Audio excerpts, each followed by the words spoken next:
अस्सलाम वालेकुम नाज़रीन, मैं तारिक चौधरी और आप देख रहे हैं विजन पॉइंट। नाज़रीन, आज का वीलॉग जो है हमने भारतीय रियासत जो है और भारतीय फ़ौज है,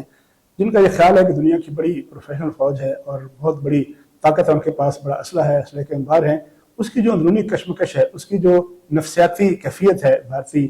फ़ौज के एहलकारों की, उसके हवाले से कुछ बैनुल-अक़वामी रिपोर्टें हैं, कुछ खुद इतराफ़ जुर्म है और कुछ ऐसे अदाद-ओ-शुमार हैं जिसका इतराफ़ खुद भारतीय जो रियासतें हैं मुख्तलिफ वहाँ पर जो है असम्बलियों के अंदर किया गया है। भारतीय जो फौज है, भारतीय हुकूमत जो है वो फौज को इस बुरे तरीके से इस्तेमाल कर रही है। कहीं वो फौज को अपने हमसायों के खिलाफ इस्तेमाल करती है जारियत के लिए, कहीं वो उनको दीगर मुल्कों के खिलाफ जो है वो जंगो जदल के लिए इस्तेमाल करती है, कहीं भारतीय जो क़यादत है उसने बैनुल-अक़वामी ताकतों से टक्कर ले रखी है, कहीं जो है वो अपने मुल्क के अंदर जो मुख्तलिफ कौमी जो मुख्तलिफ अक़लियतें हैं, मुख्तलिफ एथनिक कम्यूनिटीज़ हैं, मुसलमान हैं, सिख हैं, क्रिश्चियंस हैं, माओस्ट हैं, नक्सल बाड़ीज हैं, वो सारी जो मुख्तलिफ तहरीकें भारत के अंदर मौजूद हैं, उनको कुचलने के लिए बड़ी बेदर्दी से अपनी फ़ौज को गैर अखलाकी तौर पर और नॉन प्रोफेशनल तरीके से इस्तेमाल करती है। जिसके नतीजे में भारतीय जो अफवाज हैं, ख़ासतौर पर एहलकार हैं निचले दर्जे के, उनके अंदर जो है बड़ी शदीद खौफ व खराश की कैफियत है और बड़े शदीद नफसियाती मसाइल जो हैं पैदा हो रहे हैं। भारत में आम तौर पर यह बात कही जाती है कि उसमें कम से कम जो है 20 के करीब ऐसी रियासतें हैं जहां या तो बगावत हो चुकी है, या फिर ये है कि वहां के लोगों ने हथियार उठाए हुए हैं अपने हकूक के लिए, या फिर ये है कि वो सियासी तौर पर और बाज़ औक़ात जो है वो मसल्ला तहरीकों के जरिए अपने हक को हासिल करने की कोशिश कर रहे हैं। एक तरफ कश्मीर है, दूसरी जानिब खालिस्तान मूवमेंट है, इसके अलावा जो मणिपुर है वहाँ पर तहरीक चल रही है, जो छत्तीसगढ़ है वहाँ पर तहरीक चल रही है, माओ नवाज जो है वो गुरीले वो भारत के खिलाफ लड़ रहे हैं, मिजोरम में तहरीक चल रही है, यानी कश्मीर से लेकर आसाम तक हर जगह बेचैनी और हर जगह पर जो भारतीय फौज है उसको इस्तेमाल किया जाता है। इस सारे दादोशुमार के सारे हक़ाइक़ के बाद अगर देखें तो हाल ही में जो भारतीय रियासत है, छोटी रियासत है छत्तीसगढ़, उसके नायब वज़ीर आला विजय शर्मा ने कुछ होशरुबा इंकशाफात किए हैं। उन्होंने बताया है कि 2019 से लेकर अब तक 177 भारतीय सिक्योरिटी एहलकार जो हैं वो अपने आप को गोली मारकर खुदकशी कर चुके हैं। उन्होंने ये भी बताया कि हिंदुस्तानी सिक्योरिटी जो फोर्सेज हैं वो बदतरीन ज़हनी और नफसियाती मसाइल का शिकार हो चुकी हैं। विजय शर्मा ने असम्बली के अंदर एक सवाल के जवाब में बताया कि 2019 के बाद महज एक रियासत में छत्तीसगढ़ में 177 भारतीय सिक्योरिटी एहलकारों ने अपनी जिंदगी का या तो खात्मा कर लिया, और इसके अलावा खुदकशियों के अलावा ऐसे दर्जनों वाक़यात रिकॉर्ड पर आए हैं कि भारतीय जो एहलकार थे फौज के या BSF वगैरह के, उन्होंने नफसियाती मसाइल से घबरा कर अपने साथियों पर फायरिंग कर दी और उनको जख्मी किया या उनको हलाक कर दिया। इसमें पैरामिलिट्री फोर्स के और भारतीय पुलिस के एहलकार भी शामिल हैं। इसके अलावा अगर दादोशुमार को देखा जाए तो सेंट्रल रिजर्व पुलिस है, उसके 26, बॉर्डर सिक्योरिटी फोर्स के 5 और इंडो तिब्बतन बॉर्डर पुलिस के 3 और दीगर दस्तों के एहलकार शामिल हैं। ये एक इंतहाई खतरनाक रुझान है और किसी भी प्रोफेशनल फौज में इस तरह के रुझान जो हैं वो नहीं पाए जाते।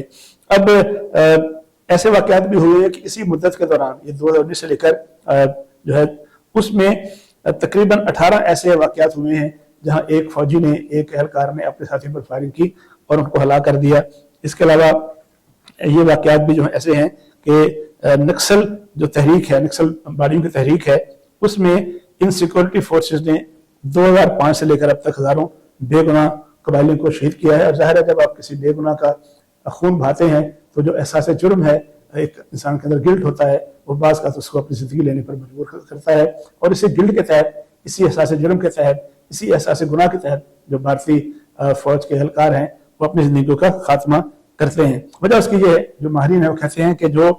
ये एहलकार हैं जिनको इस्तेमाल किया जाता है अक़लियतों के खिलाफ, जिनको इस्तेमाल किया जाता है अपने अवाम को कुचलने के लिए, उनकी ज़हनी नफसियाती काउंसलिंग का कोई जो है सिस्टम मौजूद नहीं है। उन एहलकारों से जानलेवा जो शेड्यूल है, टाइम टेबल है, उसकी हद तक जो है वो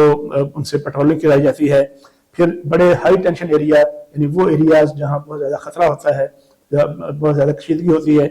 वहाँ उनको तैनाती की जाती है। और उस पर यानी मरते को मारे शाह मदार के मजदाक इन सब मुश्किलात के बावजूद जो अफसरान हैं वो अपने एहलकारों से, अपने नायबीन से, अपने मतहतों से बड़ा बुरा सलूक करते हैं, उनकी तौहीन करते हैं, उनकी अहानत करते हैं, उनके साथ बदसलूकी करते हैं। इस तरह के वाक़यात जो हैं जो कि इन एहलकारों को खुदकशी की तरफ धकेल देते हैं। इसके अलावा یہ بھی اب سوال پیدا ہوتا ہے ان سارے اعداد و شمار کے بعد کہ کیا اگر بھارتی فورسز جو ہیں اس کے اہلکار اتنے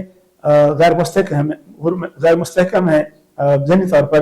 تو پھر وہ کیسے ایک حساس خطے میں امن قائم کر سکتے ہیں؟ کیونکہ بھارت کا دعویٰ یہ تھا، اب تو خیر وہ دعویٰ اس کا ہوا میں اڑ گیا، کہ وہ جو نیٹ سیکورٹی اسٹیبلائزر ہے اس خطے میں، تو جس فوج کے اہلکار خود اتنے غیر یقینی حالات کا شکار ہوں کہ وہ خودکشیاں کرتے پھریں اور اپنے ساتھیوں کو مار دیں، تو وہ کیسے اتنی حساس ڈیوٹی جو ہے وہ سر انجام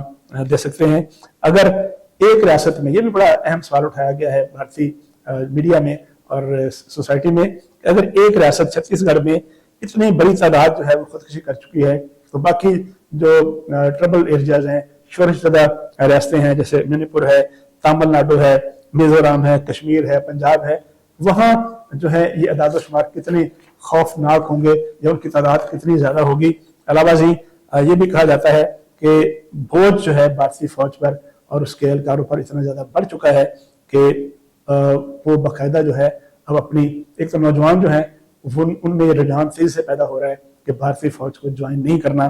اور دوسری وجہ اس کی یہ ہے کہ جب انسانی حقوق کی پامالیاں کرتے ہیں، ریپ کرتے ہیں، لوگوں کو مارتے ہیں، کسٹوڈیل کلنگز ہوتی ہیں، تو اس کے نتیجے میں ایک ایسا جو ہے وہ احساس پیدا ہوتا ہے جو ان کو خودکشی پر مجبور کرتا ہے۔ بھارت جو ہے جو دنیا میں بڑی ڈیموکریٹک ریاست ہونے کا دعویٰ کرتا ہے، وہ بڑا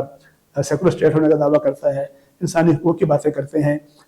سوال یہ پیدا ہوتا ہے کہ اگر وہ اپنے ریاستی اہلکاروں کو، اگر اپنی فوج کے اہلکاروں کو ایسا ایٹماسفیئر نہیں دے سکتا، ایسا ماحول نہیں دے سکتا جہاں رہ کر جو ہے وہ اپنی جو عسکری ڈیوٹی ہے اس سر انجام دیں، تو باقی عوام جو ہے، عام آدمی جو ہے، اس کی کیا حالت ہوگی؟ اگر کسی فوج جو ہے اس کا مورال اتنا برا ہو تو پھر وہ دیگر فورسز سے مقابلہ کیسے کرے گی؟ اور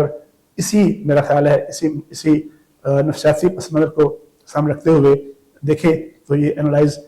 صاف کیا جا سکتا ہے کہ ایک طرف وہ فوج ہے، بھارت کی فوج، جس کے اہلکار جو ہیں اتنے ڈیمورلائز ہو چکے ہیں کہ خودکش حملے کر رہے ہیں، اپنے آپ خودکشی کر رہے ہیں، اور دوسری طرف اس کے مد مقابل